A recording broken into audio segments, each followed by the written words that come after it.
When the holidays start to feel a bit repetitive, reach for a Sprite Winter Spiced Cranberry and put your twist on tradition. A bold cranberry and winter spice flavor fusion, Sprite Winter Spiced Cranberry is a refreshing way to shake things up this sipping season. And only for a limited time. Sprite. Obey your thirst. Yeah, maybe a month or 2 months ago, we officially surpassed 100,000 digital subscribers across our footprint. So that includes all of our news brands. So that was a huge milestone for us in particular because when I joined the company, we were 100% print. So that was back in 2018. This is Small Press, Big Ideas, a podcast about the business of local news in the United States. I'm your host, Paul Gewertz. Small Press Big Ideas is about the opportunities and challenges that local news publishers are facing for their businesses. I'll sit down and talk with journalists, entrepreneurs, nonprofit leaders, and more in the local news industry to find out what's working, what isn't, and how the local news ecosystem can innovate and flourish in the 21st century. All right, today on the podcast, I am joined by Stephanie Schroeder. Stephanie is the Chief Revenue Officer for Forum Communications, and I believe you're up in Fargo, right? That's correct. Is that where you're located? Fargo, North Dakota, like the movie. Yeah, that's honestly that's my biggest association is the movie and the show. But you're not alone in that. Yeah, I'm sure. Anyway, thanks for coming on the show. I appreciate you taking the time out of your day. Yeah, of course. Thanks for having me. Yeah. So I usually start this show. I just like to hear if you could just tell the audience and myself, because it's our first time meeting, a little bit about your background, your career background, and just kind of your story in local media. Yeah, of course. Love to hear it. Yeah. So I actually did not have media experience before coming to Forum Communications. So I joined Forum Communications in 2018. And prior to that, I worked as a vice president of marketing for a healthcare benefits company. I happened to see that Forum was looking for a chief digital marketing officer at the time. And a lot of the qualifications sort of lined up with what I had been doing. And so I was like, media industry is something I don't have a lot of experience in, but everything else sounds right up my alley. And so I kind of threw my name in the ring and met with the team here and just really liked what I heard, liked what they wanted to do, which was really bring someone in to help spearhead digital transformation. And so I was fortunate that they were willing to take a chance on me, and I joined the Forum team in 2018 and was definitely a bit of a learning curve. I was really lucky, though, because they had two consultants who had basically led digital transformation for large media organizations who I was able to kind of learn from in my early days with Forum. And that was just instrumental in helping me learn the ropes and really learned a lot from them. That's great. So my next question I kind of had was, I'd like to hear about a little bit more about Forum as an organization and your day-to-day. But as part of that, it's interesting you came in as a marketing director and you're in, chief revenue officer now. I'm curious how you kind of made that move. And if also you could tell me your day-to-day as a revenue officer and a little bit more about the org too. Yeah. Yeah. I think it was a pretty natural progression, actually. So I did join the organization as kind of the head of marketing. And at the time, Forum did not have a marketing team. So that was one of the first things I did when I joined Forum is build a team of people around me who could help, in leading this digital transformation. We stood up our digital subscription strategy at the organization, and things just kind of kicked off. And we were very fortunate that we had a lot of success with what we were doing. And so naturally, we just sort of expanded our scope. So, we've always sort of been in charge of subscriptions, and that's still the area that I largely oversee. But now, instead of kind of strictly overseeing the marketing organization, I oversee audience, circulation, analytics, and our customer success team as well. So not a lot has changed. I guess the chief revenue officer role is the main reason why I moved into that role is we learned as we kind of kicked things off that subscriptions and advertising tend to like to compete with one another a little bit, not on purpose, but you run into things where you get an idea of a way you could grow subscriptions, but that might negatively impact advertising and vice versa. And so they really wanted my focus while I was still in charge of subscriptions to also really be cognizant of how the things that we were doing were going to influence the advertising business as well. So we just really work really closely with our advertising team in a way that maybe we didn't when I first joined the company. So you asked a little bit too about Forum. So Yeah. Forum is a family-owned media company. We have 3 kind of core divisions. We have our newspaper division, our broadcast division, and then our commercial print division. And of course, I'm in the newspaper division. Our news titles span 25 plus newspaper and digital news websites across the upper Midwest. So we're in North Dakota, Minnesota, South Dakota, Wisconsin, and Iowa primarily, but our readership kind of expands all over the place. And so, like I said, my role as Chief Revenue Officer, I'm really heavily focused on our subscription business, but also, of course, collaborating with all of our departments throughout the organization, in particular, our advertising team to make sure that we're not competing with one another for revenue, but we're collaborating to make sure we can grow the revenue across all of our divisions. That's great. And I'm going to go a little out of order here because you mentioned that you're really focused on subscriptions. And I love that piece about subscriptions fighting with advertising. I never really thought about that. I'm not in a journalism organization myself, but that makes sense when you kind of say it like that. But in terms of subscriptions, I saw a post from a little while back when I was kind of doing my prep. And I don't know if you've hit the number or not, but I know you're very close to growing Forum's digital subscriptions to nearly 100,000. Which is super impressive. Can you tell us a little bit about that story, how you kind of approached that, and any tips for other maybe smaller to mid-sized local media companies looking to grow their digital subscription base? Of course. So we did hit the number. So just maybe... Nice. Congrats. Thank you. Yeah, maybe a month or 2 months ago, we officially surpassed 100,000 digital subscribers across our footprint. So that includes all of our news brands. So that was a huge milestone for us in particular because when I joined the company, we were 100% print. So that was back in 2018. We launched our very first paywall the summer of 2019. So it took us maybe a year and a half from the time I joined the company to really get our strategy under us, to figure out all the technology implementation, to figure out how we were going to get all these different news publications kind of transformed in a way that would embrace digital. And so it took some time to just kind of launch. And then in 2019, we launched our first paywall, rolled out subsequent paywalls on all of our sites after that. And so to get to 100,000 subscribers kind of 6 years in and have 2/3 of our subscriber base right now is now digital only. So we're really, really proud of that. We're very excited to see that we're now actually growing subscription revenue year over year. And I don't know that there's a ton of media organizations that are experiencing that right now. And so, we're really, really excited to see what we've been able to do. Yeah, that is impressive. It's growing. Do you have any that's a long journey. I think you said 6 years of growing that number of subscribers. Are there any, I'm just curious, on the good or the bad side, if there's any stories or maybe initiatives that kind of flopped or ones that worked spectacularly, just for other listeners kind of in the space, off the top of your head? There's not one specific thing that comes to mind. I certainly know that we've had things that have flopped, but I would say just in general, one of the things that we really embrace that I think has been instrumental in our success is just sort of this test and learn philosophy. And so when I first came on board, that was one of the first things our consultants really instilled in me is this being willing to experiment, because everything that we did throughout these last 6 years was something we had never done before, especially me because I had not come from the media business, but really for all of us, we had never been a digital media company before.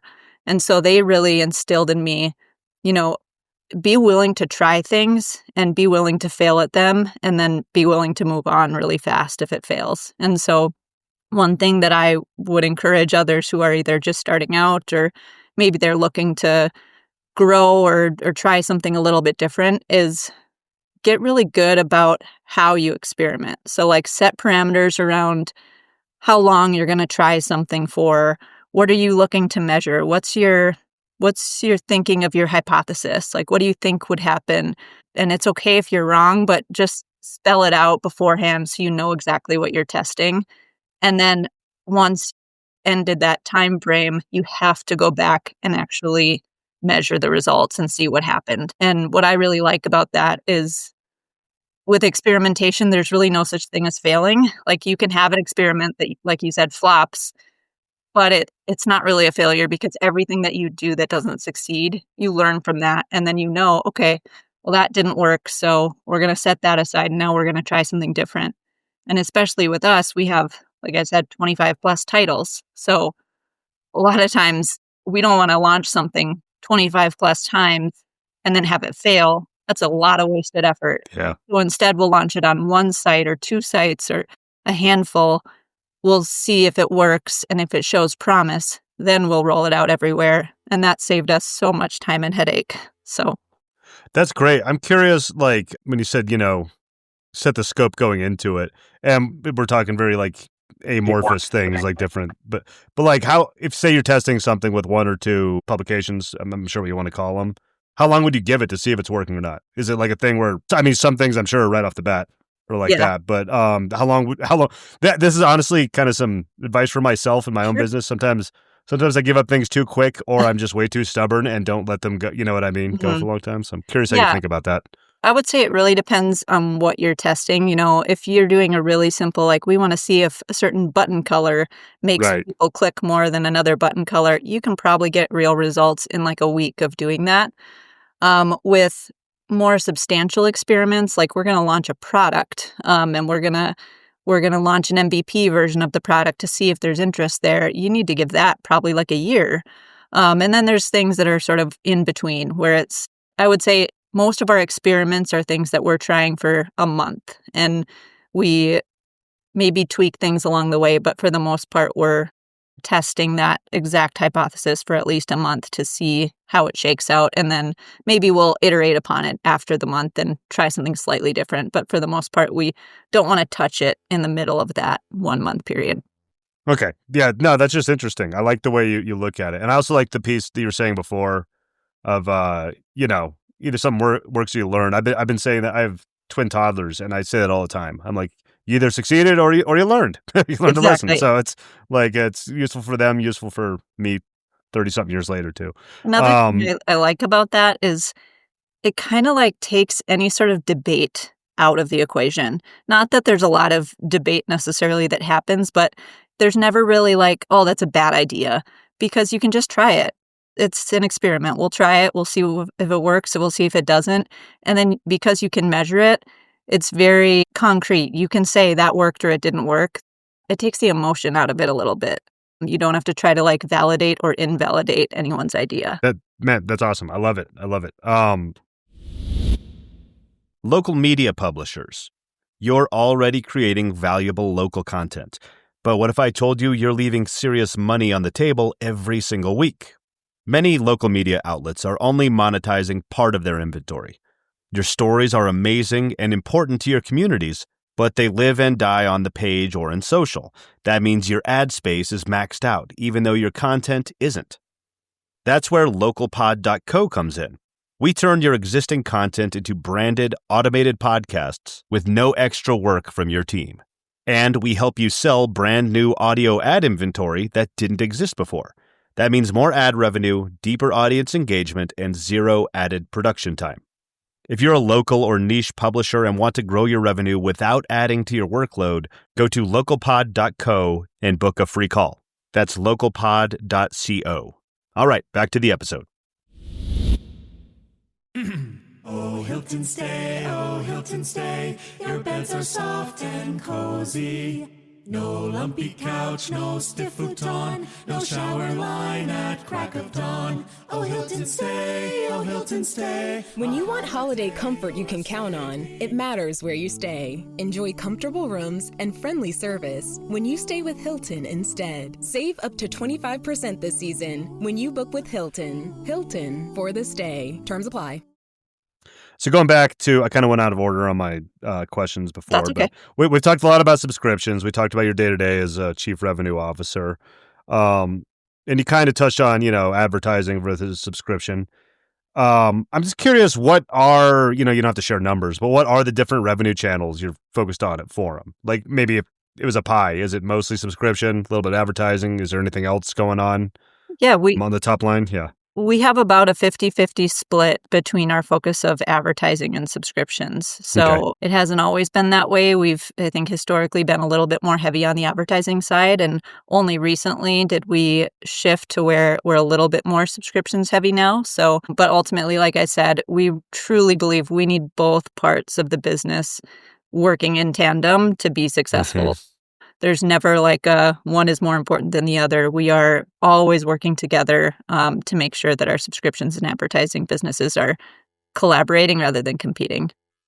Okay, I just wasn't sure if there were any other ones also. Like, a lot of local media companies are doing like events and stuff like that. That one comes to mind.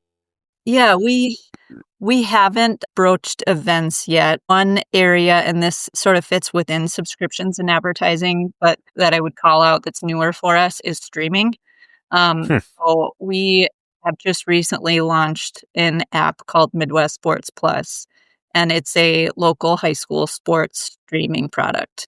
So we go to local high school sporting events and we broadcast those games live from the stadium or arena, and we have an app where people can go, and if they're not present at the event, they can watch it and subscribe to that. And so that's really something that we've seen a lot of success with early on. Since we have a broadcast division, we have another app called WDAY Plus, which is very similar, but it expands beyond sporting events into the news broadcasts and podcasts and other things as well.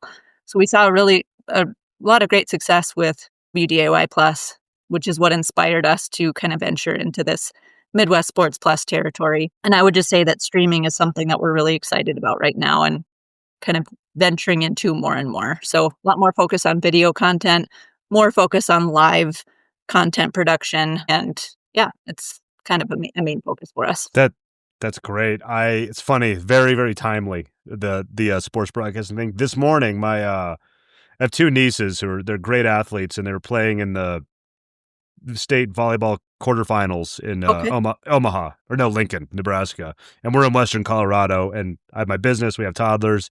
And we had, I think it was not your app. It was something different. I'm not sure the name of it, but like a sports streaming app. And it was amazing. It was so cool. We could see our family in the stands. We watched the whole game. We're cheering and everything. That's a really great way to, make the connection on the local side. Like my wife and I were literally like, this is so awesome versus like when we were in high school.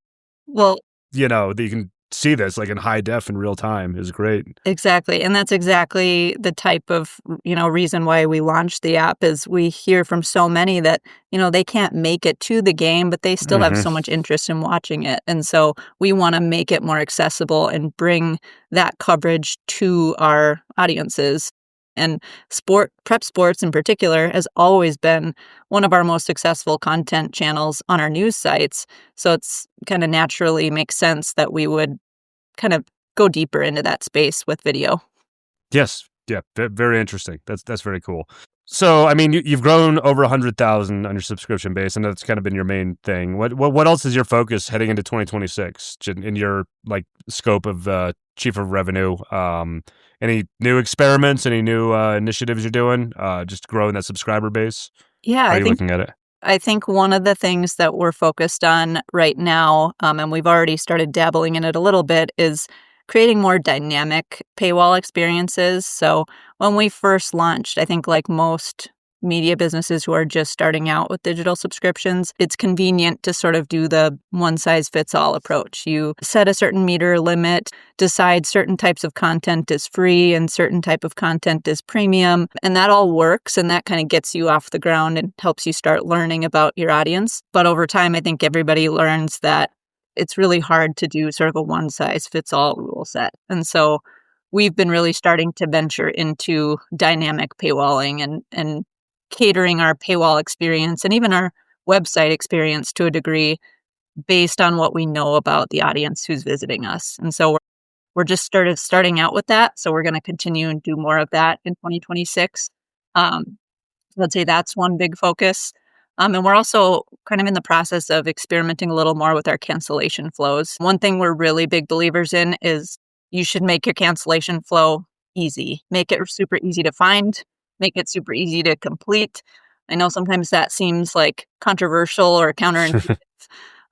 But what I really believe in is that when we first started this whole journey, I guess, people would talk about subscriptions as almost like a linear timeline. Someone comes to your site, they register, they subscribe, and they cancel at some point. And that was sort of it. And I really think the subscription journey is more of like a circle. We're seeing more and more people, they register, they subscribe, they cancel, they resubscribe, they cancel again, they resubscribe. It's just sort of a never-ending process. It's just like what you do with streaming services. So I think when you hide your cancellation button or your experience, or you make it super complicated, all you're doing is you're cutting off that circle, and you're not encouraging those readers to come back and support you again. And so that's something that, we've embraced, making the cancellation flow visible and easy, but we're continuing to kind of experiment with how we can make it even more effective at still trying to keep those people, but in a way that isn't tricking them. We want them to want to stay once they hit that flow. Yeah, I commend you on that. Just speaking as a consumer, not necessarily of local media or something, but any company.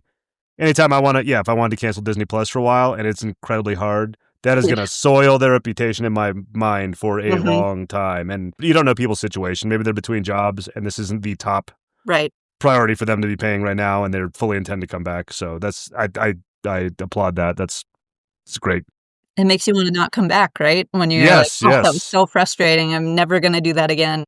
I have some brands in my head. I won't sully their name on this podcast, but yes, I completely agree. I'm still holding some grudges, which is probably not super healthy, but that's okay.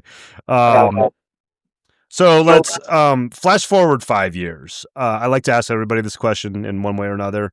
I'd love to hear what your predictions and hopes for, I would say, the local media industry at large, but definitely for you and Forum in particular. I'd love to hear how you'd like it to go and where you see yourself in like 5 years. Sure. Okay, so you said hopes and predictions. Yes. A prediction that I have, and I don't know, this could be wild or maybe it's obvious. I think more and more media companies are going to start experimenting with layouts and content that prioritizes video, almost in that like swipeable fashion of Instagram Reels and TikTok. I think we're going to see more people prioritize video, but also prioritize experiences that put video first and that sort of let readers have a short attention span and decide if they're interested in consuming that content. I would also say, this is probably more obvious prediction, but media companies are going to continue struggling with where AI fits in their business. Do we use it? Do we stay away from it? And if we do use it, where do we use it? And is it going to work for us? There's all sorts of questions like that even we're grappling with right now. And I think everybody is. So I think that's going to continue to come into play. As far as hopes, I, obviously would just hope that Forum can continue to expand our impact. So whether that's expanding our geographical footprint like we've been doing with Midwest Sports Plus, which has been great, or just continuing to grow our advertising and subscription business within the footprint that we're in already. And I hope that people embrace some of the new things that we've been trying. We've been launching a lot of new products in recent years. And I think, again, it doesn't seem like that's a lot of media companies are able to do that. And so I feel like we're really fortunate that we're investing in new areas. You hear so much about cuts in the media industry and things going away. And I just feel so grateful to be part of an organization where we're investing in adding new things and trying new things. And so I hope that we can continue that and that we can see those things really come to fruition and be successful. Yeah, that's great. So, I usually add this into the questions, but I didn't when I sent you. But you kind of brought it up there yourself. So we've got a little bit more time. So you brought up AI, and I usually have my obligatory AI question. I'm curious how you are thinking about and grappling with that. And to kind of set the stage, I ask this to a lot of people on this show. What people usually say is absolutely no go for writing articles or writing stuff. But I've heard a lot of interesting stuff of other ways it's being used in the business and everything, and for speeding up processes. But sorry, I don't want to answer the question for you. No, I'd like to hear what you're thinking. So I feel like AI is something that every single department in our company is talking about every single day right now. And a lot of it is should we use it and how should we use it? And is that risky? And is that going to, make people trust us less? And the number one most important thing is whenever we do use AI, we are extremely transparent about how we're using it because we never want to lose trust with our readers. There's a guy on my team who often says he thinks that AI isn't going to replace humans. A human with AI is going to replace humans. And I like that because I think we're really looking at ways that AI can be used alongside human capital to just make things more efficient. So we're not, trying to replace that skill set. We're trying to make it so that you have the time to do things that are more impactful by getting, shoving things off to AI that maybe are kind of the monotonous, repetitive tasks. So I know that's kind of like high level. I would say more specifically, the ways that we're using AI, we're looking at things like, should we re-explore what search looks like on our websites instead of keyword searches, which seem like they're kind of going away? Should we allow readers to sort of interact with our search the way they interact with ChatGPT, searching a full-on question and then giving them AI-generated results that come from our articles and content that we've pre-approved? That's one sort of use case that we're talking about. And also just like production efficiencies. So we have articles that get cut down to various lengths for print production. So rather than having a human take an article that's been written by a journalist and try to pare it down, is there an opportunity to use AI not to rewrite the article, but just make it more succinct? We've found that that's a little bit challenging and also sometimes a bit controversial. So I don't think we're at a point yet where we exactly know how we're going to leverage AI. We just know that we want to try a bunch of things and some things are going to work and some things aren't. Yeah, it's a mixed bag. I think my opinion on AI is it's bad branding, the term AI. Mm-hmm. I think if it was not called artificial intelligence and it was some kind of new software or something, it wouldn't be as controversial. And all the weird AI slop out there, that stuff's awful. That was a bad rap. But like the actual use cases are super interesting and it's not going anywhere. And I think it's going to help businesses all over the place improve. So yeah, it's definitely become a buzzword. That's for sure. Yeah, I just don't think they should have called it that out of the gate. It doesn't seem that intelligent to me if I ask it something and it just gives me the wrong answer, which it does seem to try to do every day. Okay, I think we covered just about everything. Stephanie, where can people find you online? What do you want me to link to or promote? I'd just love to hear about all that too. Yeah, so me personally, I love when people connect with me on LinkedIn. So you can find me there, Stephanie Schroeder. Look for Forum Communications in my bio. I love connecting with people there because one thing I love about the media industry is like everybody is so willing to help each other. It's like we're all sort of part of this greater mission of wanting media to succeed. And so there's so many people I've connected with on LinkedIn and we've had a call and tried to figure out ideas together or give me a feedback on a vendor, things like that. So always open to that. And then if in terms of kind of like exploring more about Forum Communications, our corporate website is forumcomm, forumcomm.com. And you can kind of see all of our network of websites listed on that site. So if anyone's interested in kind of learning more about ForumComm, that's a good place to start. Cool. Yeah, I'll link to all that so you can just scroll down in the podcast app if you're listening and click on it from there. Yeah, but by the way, I like what you said about LinkedIn. I'm a big fan of LinkedIn. I used to not care for it. I meet everybody for this podcast, like everybody. And like calls that aren't recorded too. I've had met a lot of interesting people. So it's once great. Again, it really is, right? So I'll link to all that. Okay, Stephanie, thank you so much. I appreciate you being here. And yeah, thanks for taking the time once again. Of course. Well, thank you so much for having me. It's been fun chatting, Paul. Thanks. Have a good one. Thank you for listening to Small Press Big Ideas. You can subscribe on Apple Podcasts, Spotify, or wherever you listen to podcasts. If you'd like to help the show, the best thing you can do is to tell a friend or colleague and just take a few minutes to leave a rating and a review on whatever platform you're listening to right now.